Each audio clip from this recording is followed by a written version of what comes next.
Coucou Eric. Bonjour Émilie. Alors, aux gens qui nous suivent, je suis heureux de présenter Émilie. Émilie qui est la personne qui va m'accompagner pendant un certain temps pour faire les vidéos que je fais régulièrement, une ou deux fois par mois. Alors, Émilie est naturopathe de formation et elle travaille dans un magasin bio qui propose des compléments alimentaires pour favoriser le bien-être. Voilà. Donc, aujourd'hui, nous allons parler des huiles raffinées. Sont-elles favorables pour la santé? Alors, comment ça fonctionne? C'est-à-dire que je vais faire la vidéo, je vais faire cet échange. Et si à un moment donné, tu as des questions, eh bien, à la fin, n'hésite pas à me les poser. Ou si vraiment cette question est importante, tu peux aussi euh, me proposer ta question pendant le déroulement de la vidéo. Donc aujourd'hui, le sujet, c'est les huiles raffinées sont-elles favorables pour la santé? Alors, normalement, les personnes qui suivent nos vidéos ou qui s'intéressent à l'alimentation naturelle, c'est une question qu'ils ont déjà résolue parce que je vois mal des personnes manger bio, s'intéresser à la santé et ne pas savoir la différence entre une huile raffinée et une huile non raffinée. Alors, tout à l'heure, je t'ai posé la question, Émilie, et j'ai trouvé tes réponses très pertinentes. Donc, juste avant de rentrer dans le vif du sujet, j'ai pris quelques notes je les ai extraites d'un livre de la doctoresse Kousmine. Je ne sais pas si tu connais la doctoresse Kousmine. Si. De nom Et en en fait, fait. ouais, la doctoresse Kousmine, c'est un médecin qui, dans les années, alors elle est décédée dans les années 80, donc elle a été médecin traditionnel pendant jusqu'à l'âge de 50 ans, si je me trompe. Et donc, c'est dans les années 60-70 qu'elle a commencé à faire un virage à 180 degrés et à s'intéresser à l'alimentation dite naturelle, à l'époque, on n'employait pas le terme de biologique parce que dans les années 60, 70, le bio, je ne sais pas si ça oui, ça devait exister. Oui, puisque la Vie Claire a commencé à faire ses magasins dans les années 70, si je ne me trompe pas. Mais en tout cas, c'était beaucoup moins à la mode, entre guillemets, qu'aujourd'hui. Et en tout cas, c'est un terme qu'elle n'employait pas. Elle disait des aliments complets, des aliments naturels. C'était sa manière de proposer son protocole. Et son protocole, c'était quoi?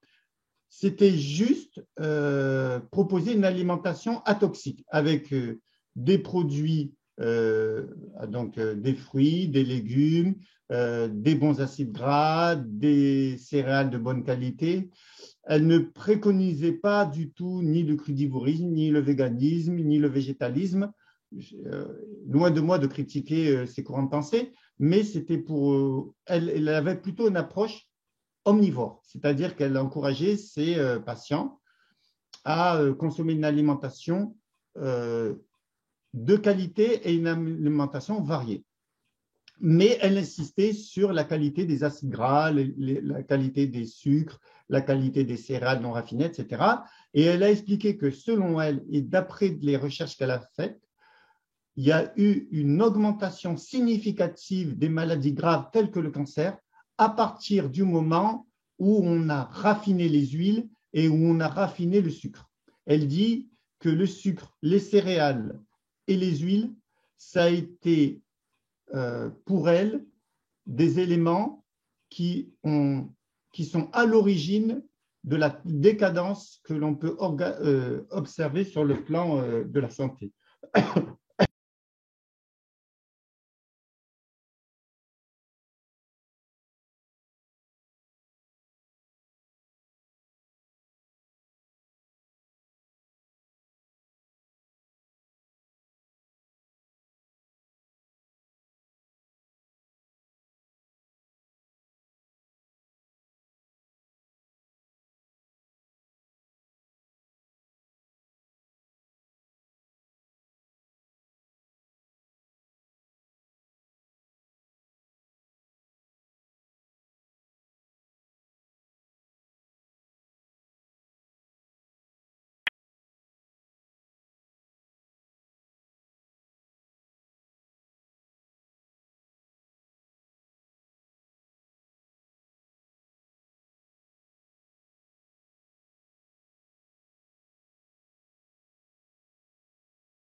comment on dit, le fait de raffiner, Le raffinage.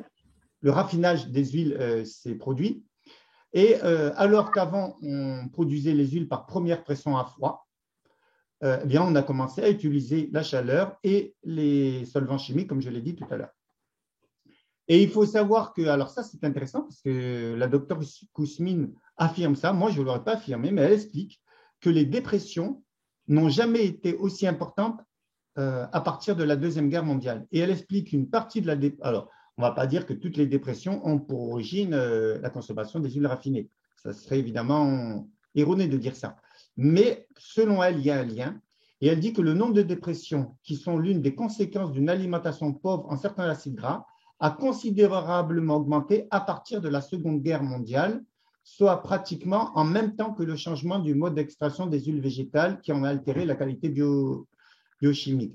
Pourquoi les acides gras pourraient provoquer la dépression? Eh bien, il faut savoir que les acides gras, dans l'esprit du grand public, ça sert à quoi? Ça sert juste comme une source d'énergie. Ça apporte des calories. Les sucres, ça apporte des calories.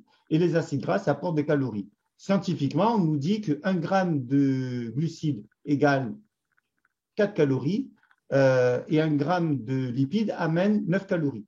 Dans l'esprit du grand public, les acides gras sont juste une source énergétique. Ce qui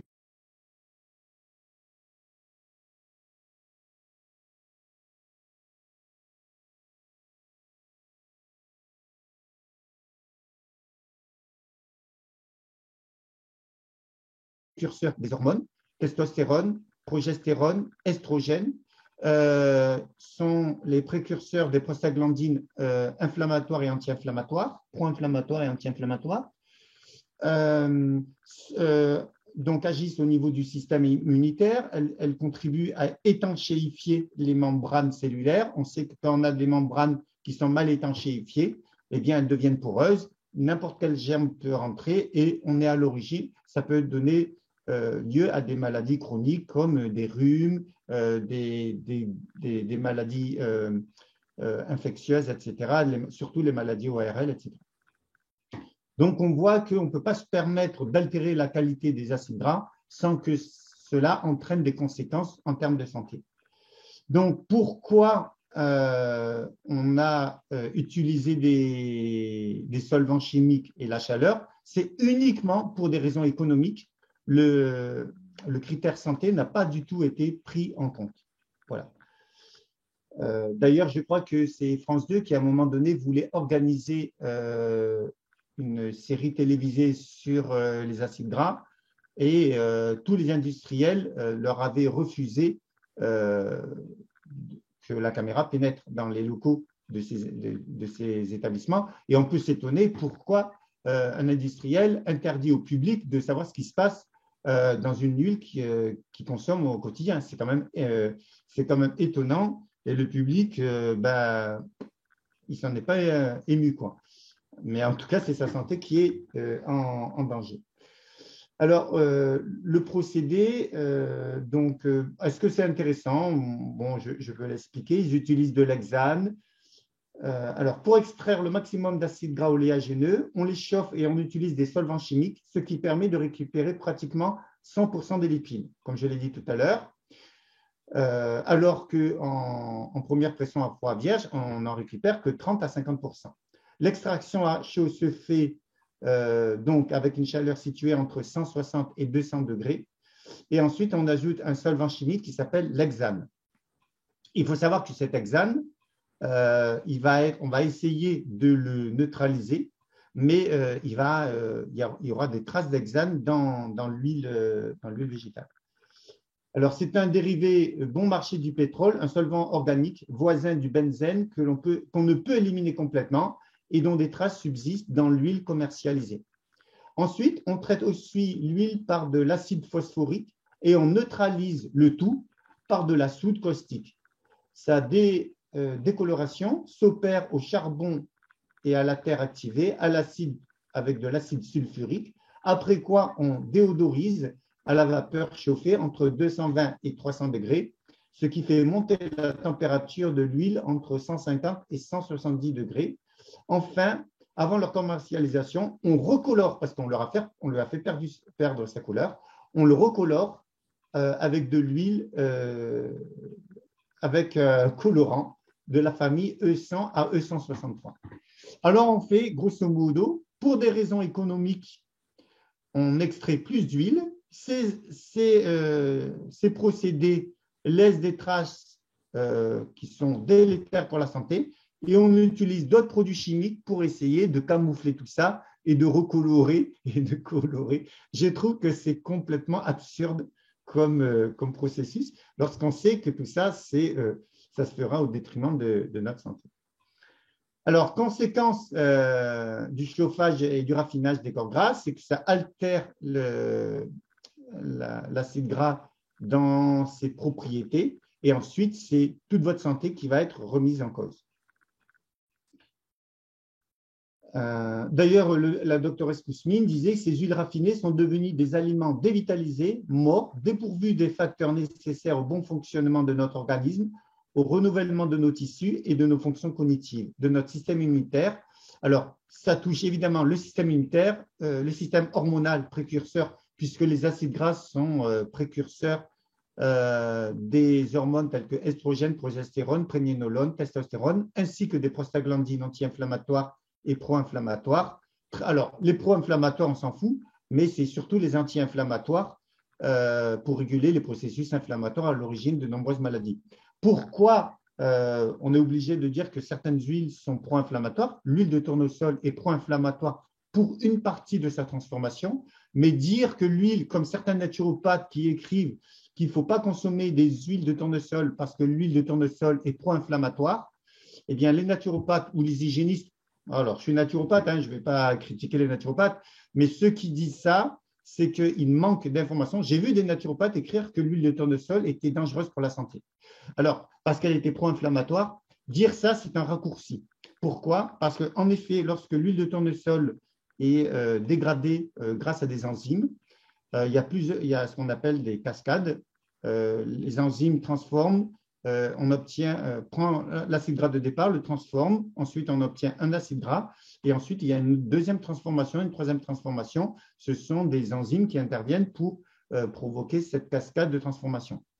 Et il y a, dans les premières séries de transformation, on obtient des prostaglandines PGE1 à partir de l'huile de tournesol qui sont anti-inflammatoires. Dans certains cas, surtout pour les personnes qui ont un excès de radicaux libres ou pas assez d'antioxydants, ce processus peut continuer et on obtient ce qu'on appelle l'acide arachidonique qui est pro-inflammatoire ce coup-ci. Et donc, certaines personnes, qui soient naturopathes ou hygiénistes, peu importe, font un raccourci parce que quelqu'un leur a dit ça. Et comme on a constaté que l'huile de tournesol pouvait, dans certains cas, être précurseur des PGE2, on a dit que l'huile de tournesol était pro-inflammatoire. Alors, si elle était pro-inflammatoire comme on le prétend, et moi, c'est toujours pareil, lorsque j'ai une information scientifique qui contredit l'expérience, c'est toujours l'expérience pour moi qui devrait être le guide. Pour moi, l'idéal, c'est quand l'expérience est validée par la science. Mais si, à un moment donné, l'expérience contredit la science, alors j'essaye d'approfondir. Et en fait, qu'est-ce que dit l'expérience? Eh bien, la doctoresse Kousmine, elle a soigné des sclérosés en plaques qui étaient sur chaise roulante. Lorsque un sclérosé en plaques, il y a une attaque entre autres du système immunitaire sur la gaine de Schwann et la myéline, parce qu'en fait, les fibres nerveuses sont protégées un peu comme un fil électrique. Et quand cette gaine de Schwann ou myéline est attaquée, et ensuite c'est la fibre qui est attaquée, le courant électrique ne peut plus passer, on demande à sa jambe de se lever, elle ne se lève pas. Eh bien, comment a fait la doctoresse Kousmine? Elle a proposé évidemment pas que de l'huile de tournesol, mais elle proposait à ses patients de faire un lavement tous les soirs et de faire une instillation avec une poire à lavement. Elle mettait 60 millilitres d'huile de tournesol qui était absorbée par la muqueuse du côlon. Le matin, il n'y avait plus du tout d'huile dans le rectum. Eh bien, ces personnes, alors je ne dis pas que l'huile de tournesol a été le seul élément, mais à contribuer quand on sait que les acides gras la gaine de Schwann et la myéline, pour se reconstituer, ont besoin d'acides gras. Et en l'occurrence, pas les oméga 3, les oméga 6.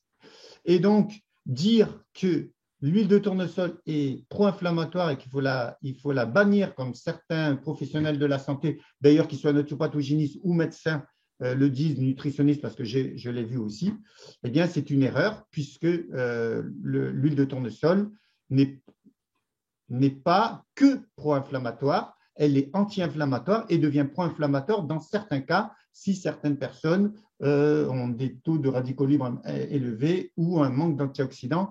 Ça, c'est encore un autre sujet. Donc, c'est bien pour moi de redonner du crédit à cette huile qui a été beaucoup malmenée. Et comme le dit le docteur Lagarde, les gens qui critiquent l'huile de tournesol, c'est des gens qui ont fait des raccourcis et qui ne sont pas rentrés dans le détail. Alors, ceci dit, on constate en Europe que le rapport oméga 3 sur oméga 6 est complètement déséquilibré. C'est-à-dire qu'on a tendance à consommer 20 parts d'oméga 6 pour une part d'oméga 3. Ça, en l'occurrence, c'est une erreur.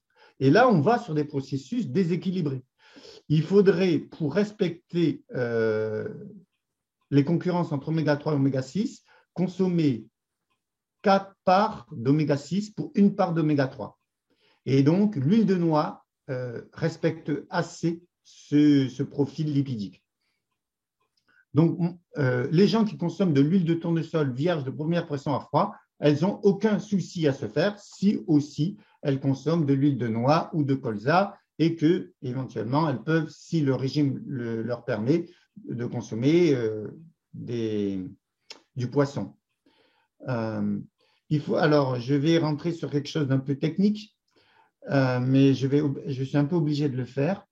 C'est que quand on consomme des acides gras, ces acides gras ne sont pas utilisés comme ça.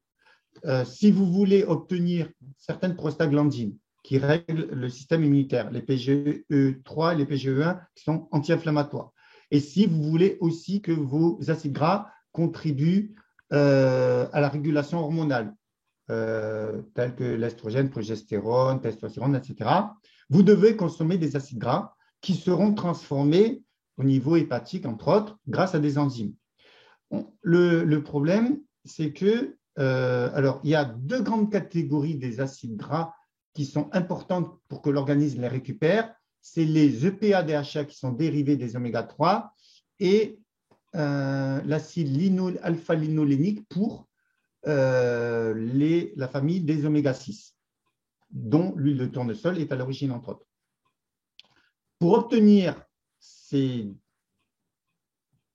deux séries d'acides gras qui sont très importantes, l'organisme procède à des transformations via des enzymes. Chez certaines personnes qui ont une difficulté au niveau hépatique où ces cascades enzymatiques ne fonctionnent pas bien, malgré qu'elles consomment des oméga 6 ou malgré qu'elles consomment des oméga 3, elles n'auront pas pour les oméga 3 les fameux EPA-DHA et elles n'auront pas pour la consommation d'acides gras, les oméga 6, l'acide c'est gamma-linolénique, acide gamma-linolénique, c'est ça. Et en fait, il existe des huiles qui apportent directement ces acides gras déjà transformés. Alors, pour les EPA-DHA, on utilise les produits d'origine marine, par exemple les poissons ou les fruits de mer ou les algues qui amènent directement cette EPA-DHA. Et pour les gens qui ont une difficulté à les transformer, surtout à partir de 50 ans, ces transformations se font moins bien. Donc, amener ces acides gras déjà transformés, c'est un atout. Et pour les personnes qui ont des problèmes gynécologiques et qui ont besoin de cet acide gras gamma-linolénique, eh bien, on leur propose l'huile d'onagre ou de bourrache où cette huile est déjà apportée, c'est-à-dire déjà transformée à ce stade-là. Donc, voilà, ça, c'est des astuces à retenir. Donc, l'huile d'onagre et de bourrache peut être intéressante dans les problèmes prémenstruels et les EPA-DHA, on les préconise pour les problèmes. Alors, le DHA, c'est entre autres, on l'appelle aussi l'acide cervonique, qui aide à à la maturité des neurones et aident aussi pour, on sait que les acides gras oméga 3 contribuent par certains mécanismes à éviter de rentrer en dépression. Et les femmes japonaises qui consomment plus de produits marins, on s'est rendu compte qu'elles étaient moins touchées par ce qu'on appelle l'effet baby blues, c'est-à-dire le fait d'être… le baby blues, c'est d'avoir une dépression juste après d'avoir eu son enfant. Comment? Accoucher. Voilà, c'est ça. Donc, voilà, c'est ça qui est intéressant. Les acides gras, c'est un sujet qui est fantastiquement important et très intéressant et qu'on a tendance… Alors, pas les personnes qui s'intéressent à leur santé, parce qu'en général, elles font attention, mais le grand public, en général, se moque complètement de la qualité des acides gras. Si les acides gras sont dans une jolie bouteille et bien propre, ils considèrent que… on leur a fait croire que toutes les instances de santé ont fait le nécessaire, donc pourquoi elles s'en inquiéteraient, hein? Si vous interviewez une personne qui représente les services qui sont là pour contrôler les acides gras, hein, je ne vais pas citer les organismes d'État, eh bien, ils vous diront, l'huile telle marque, première raffinée, on n'a aucun problème, tout va bien. C'est ça qui me paraît aberrant. Et d'ailleurs, ce qui est intéressant, c'est comment ça se fait que l'alimentation fast-food qui génère des troubles de santé est validée par les pouvoirs publics, tout simplement parce que les pouvoirs publics ne s'intéressent pas à l'aspect qualitatif, ils s'intéressent à l'aspect quantitatif. Ah, dans les fast-foods, il y a des protéines, il y a des glucides, il y a des lipides, il y a des crudités sous forme d'une petite salade, une feuille de tomate, donc on valide et tout est bon. Mais si on s'intéressait à l'aspect qualitatif, on le recalerait immédiatement. C'est ça l'aberration aujourd'hui de notre système de santé, c'est que les instances qui sont là pour valider une alimentation favorable ou pas, quand on dit à une personne que son alimentation est correcte, qu'est-ce qu'on utilise comme terme? On dit votre alimentation est équilibrée. Ça veut dire présence de glucides, de lipides, de protéines et de crudités. Encore que les crudités, ils sont bien gentils. Ce n'est pas avec une feuille de salade qui a défraîchi depuis 48 heures, il y a un bout de tomate, l'apport des crudités est validé. Mais selon eux, ça marche comme ça. Comment? Il y a un cornichon pour les problèmes. Voilà, un cornichon, c'est vrai. Mais c'est ça qui est intéressant. C'est que les instances publiques ne s'intéressent pas à la qualité. Et donc, ne s'intéressant pas à la qualité, ils s'en moquent complètement de savoir si une huile est raffinée ou pas. Complètement. Et je pense qu'à un certain niveau, ils le savent. Ils savent très bien qu'un acide gras, quand il est chauffé, de la forme 6, CIS, il passe à la forme trans, et que la forme trans est toxique. Et ce n'est pas grave. Ça, ils le savent, mais en tout cas, le grand public, lui, ne le sait pas. Donc, c'est des petits soldats comme nous qui devons nous avons comme mission d'essayer d'équilibrer un discours qui est un discours tronqué pour des raisons économiques. Voilà, je le dis bien, c'est pour des raisons économiques. Voilà, alors, ce qui est intéressant, c'est que les huiles raffinées favorisent le mauvais cholestérol en excès. Pourquoi? Parce qu'on nous a fait croire que le cholestérol, c'était une histoire surtout de transporteurs. Il y avait les bons transporteurs et les mauvais transporteurs. Alors, c'est pour ça qu'on a dit que le LDL était le mauvais transporteur parce qu'il transportait le cholestérol du foie aux cellules et qu'en excès, il apportait trop de cholestérol. Et le bon cholestérol, c'était le cholestérol qui partait des cellules et qui allait au foie et qui était neutralisé lorsqu'il était en excès. Et évidemment, c'est le HDL. Donc, on nous fait croire, il y a un docteur qui s'appelle le docteur Lorgeril qui dit, mais c'est une fable, pour ne pas dire autre chose, hein, c'est pour être poli qu'on dit une fable, hein, parce qu'on devrait utiliser un autre terme que je n'utiliserai pas. Et ils disent que c'est une fable, parce que la réalité du cholestérol, on le sait bien avec les statistiques, ce n'est pas comme ça, ce n'est pas les gens qui consomment trop de ceci ou trop de cela qui ont la plaque d'athérome. La plaque d'athérome, c'est autre chose. La genèse de la plaque d'athérome, comme l'explique le docteur Lagarde, c'est très simple. c'est dû à une oxydation, un stress oxydatif qui attaque les transporteurs. Il n'attaque même pas le cholestérol, il attaque les transporteurs de cholestérol, les LDL et HDL. Ça se transforme en la molécule se transforme. Alors, ce cholestérol ensuite oxydé devient toxique. Le système immunitaire envoie des macrophages. Ces macrophages n'arrivent pas à le digérer. L'ensemble, ça fait une énorme molécule. Ils appellent ça une molécule spumeuse, si je ne me trompe pas le mot. En fait, c'est une énorme molécule qui a un poids lourd, voilà, et elle se dépose et elle contribue à la genèse de la plaque d'artérome et que, selon le docteur Lagarde, qui est biologiste, la genèse de la plaque d'artérome, c'est dû à l'oxydation des transporteurs du cholestérol et et qu'est-ce qui se passe derrière. Pourquoi il y a ce stress oxydatif important? C'est parce que les personnes n'ont pas assez d'antioxydants et ont beaucoup de radicaux libres. Donc, en fait, on a déplacé le problème, on sait où est le problème, mais on nous a fait croire que, en mangeant certains produits, en utilisant certains produits et surtout en prenant des médicaments antistatines, le problème était réglé, alors que le problème n'est pas réglé. Et le problème sera réglé lorsqu'on s'intéressera à la qualité des acides gras. Ça, c'est entre autres une des explications. Parce que le stress oxydatif, c'est une des explications, mais il faut savoir que toutes les huiles qui sont chauffées ou extraites avec des produits chimiques sont pro-oxydantes parce qu'elles ont subi un traitement agressif. Et une huile qui a subi un traitement agressif devient pro-inflammatoire et pro-cholestérolisant dès le départ. Donc, c'est une aberration de ne pas nous donner ces informations.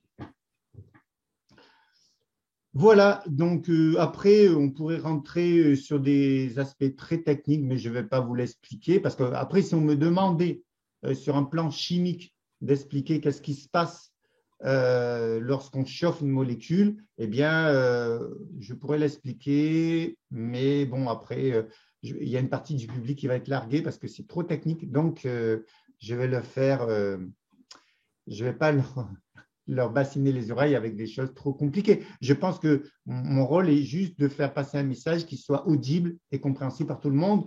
Ce qui importe, ce n'est pas tellement d'avoir beaucoup d'informations scientifiques, c'est surtout de passer à l'action, de dire « Ah ben écoute, cette vidéo, elle m'ouvre les yeux, à partir de demain, je ne consomme plus les huiles raffinées, j'achète que des huiles de première pression à foie vierge et d'origine biologique, eh ben, ça sera un grand pas de fait et je trouve que si j'arriverai à convaincre une personne qui consomme des mauvais acides gras de faire ça, eh bien, le but de cette vidéo serait atteint. Et quelles sont les conséquences? Alors, où est-ce qu'on peut déjà trouver des acides gras qui sont délétères pour notre santé? Bien sûr, il y a les huiles raffinées, mais pas que. Les acides gras trans qui sont obtenus par la chaleur. Alors, on a dit qu'au départ, un acide gras était de la forme 6, CIS. Quand on la chauffe, et un acide gras peut passer à la forme trans par nos propres démarches culinaires. Si je prends une huile de noix et que je la chauffe, de la forme 6, elle passe à la forme trans, même si elle était d'origine biologique et vierge et bio au départ. Hein. Et quand on utilise alors ces acides gras trans, où on les trouve?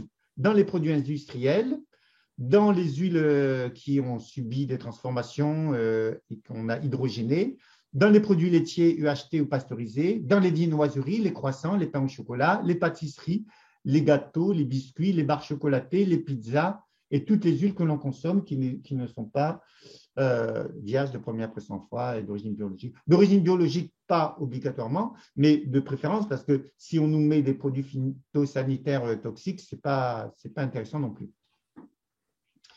Voilà, et bien écoute, voilà ma petite vidéo. Tu as assisté en direct à une première vidéo. Dis-moi, ma chère Émilie, ce que tu souhaites poser comme question, ou peut-être que tu n'as pas de question. Eh bien, non, c'est assez clair et puis concis pour le coup.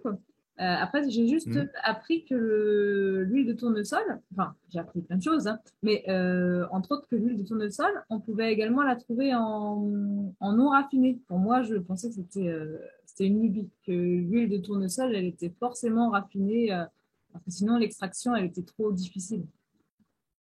Ah, c'est une suggestion intéressante, ce que tu me dis là.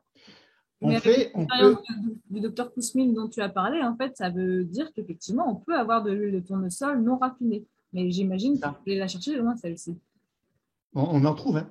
Tu vas chez Vigan et Noël, deux grands mouliniers français, ils ont ces huiles. Ce qui est intéressant, et tu viens de faire une suggestion qui est intéressante, c'est que quand on utilise des graines dures, la noix, ce n'est pas compliqué, la noix, c'est mou. Donc, ce n'est pas très compliqué à obtenir, à ne pas dépasser les 45 degrés.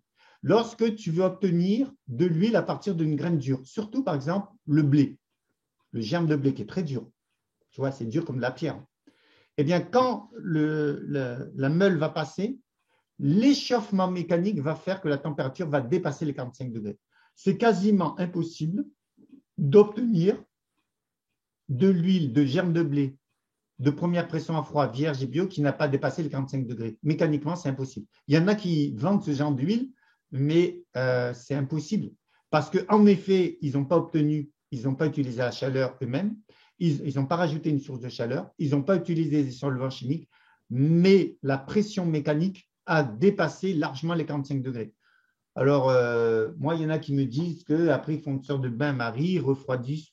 J'aimerais voir, mais j'ai discuté avec un moulinier français qui me disait les producteurs qui disent qu'ils obtiennent de l'huile de germe de blé qui n'a pas dépassé le 45, il m'a dit je n'y crois pas. Voilà. Donc, c'est un professionnel qui m'a dit ça, donc c'est quand même intéressant. Alors, l'huile de tournesol n'est pas une graine très dure. Par contre, l'huile de cartame, l'huile de germe de blé, ça, c'est des huiles dont je me méfierais, même si elles sont vendues de première pression froide vierge et bio. Par contre, l'huile d'olive, ce n'est pas compliqué. L'huile de noix, ce n'est pas compliqué. L'huile de colza, le colza, ce n'est pas une plante très dure. Le tournesol, ce n'est pas très dur non plus. Alors, pour le tournesol, est-ce que c'est la graine de tournesol qu'ils utilisent? Possible, hein, possible. En tout cas, l'huile de tournesol, on peut l'obtenir de première pression en froid vierge et bio. Bon, peut-être qu'elle est dépassée, on va dire une tolérance, ça serait 45-50 degrés. Et quand une huile, mécaniquement, est obligée de passer à 70-80 degrés, elle est plus intéressante biologiquement parlant. Si elle reste à 50-60 maximum, mais quand elle passe les 70-80, comme c'est le cas peut-être avec le germe de blé, en quoi c'est intéressant. Voilà pour ta petite. Est-ce que tu as d'autres choses à signaler, s'il te Non, plaît? je te remercie, Eric. Voilà. Et toi, qu'est-ce que tu consommes comme huile régulièrement? Moi, je consomme peu d'huile régulièrement. Fut un temps, j'en avais un paquet. Je prenais de l'huile d'algue, je prenais du colza, de la noix, de la graine de courge. En fait, je fais une popote avec ce que j'ai envie le jour J, donc je fais pas tellement attention à celle que je prends au quotidien, si tu veux. Je suis pas dans un dosage, par exemple. Mais tu consommes des huiles de table régulièrement? Eh ben, plus tellement en fait. Hein. J'avoue que en ce moment, mais par contre, il y a un truc que j'adore moi, c'est tout ce qui est purée d'oléagineux. Donc ça, par contre, j'en mange régulièrement. Et Ouais. vu que je suis très gourmande, je suis vachement là-dessus, plus que sur les huiles de table. Et en revanche, je mange du poisson franchement 3-4 fois la semaine. Et puis je mange aussi tout ce qui va être la peau du poisson, qui est la partie la plus riche en oméga. Donc voilà, moi j'aime beaucoup manger les aliments dans leur totalité. C'est vraiment, j'en fais pas non plus un dogme, hein, mais moi, ou alors ça m'arrive aussi de rajouter de l'huile de coco, mais en tartine. En fait, je suis très gourmande et j'aime beaucoup tartiner. Mais l'huile de coco, là, tu es à 90% d'acide gras saturé quand même. Hein. Ouais, mais c'est bon pour la flore intestinale quand même, enfin pour la muqueuse intestinale. Ah, l'huile de coco, elle est intéressante. Elle contient des acides gras. Les acides gras saturés, ce sont des acides gras qui sont souvent dans le collimateur, mais il se trouve qu'il y a des acides gras, 3 acides gras en l'occurrence, saturés. Je ne les ai plus en tête et qui n'ont pas tous les effets délétères des autres acides gras saturés. Et on préconise l'huile de coco chez certaines personnes qui sont atteintes par Alzheimer, Parkinson. Je ne vais pas trop rentrer dans le détail parce que là, on sait que plusieurs mécanismes sont en jeu dans cette maladie, dont entre autres une sorte de diabète, on dirait un diabète de type 3. Un diabète, en tout cas, la cellule n'arrive plus à récupérer du glucose. Et donc, comme les cellules du cerveau ont deux carburants, comme certaines voitures, elles peuvent utiliser ou du glucose ou des corps cétoniques. Le métabolisme de l'huile de coco permet de récupérer des corps cétoniques qui sont intéressants pour les personnes atteintes de maladies Alzheimer, Parkinson. Donc, l'huile de coco, elle n'est pas critiquable en valeur absolue.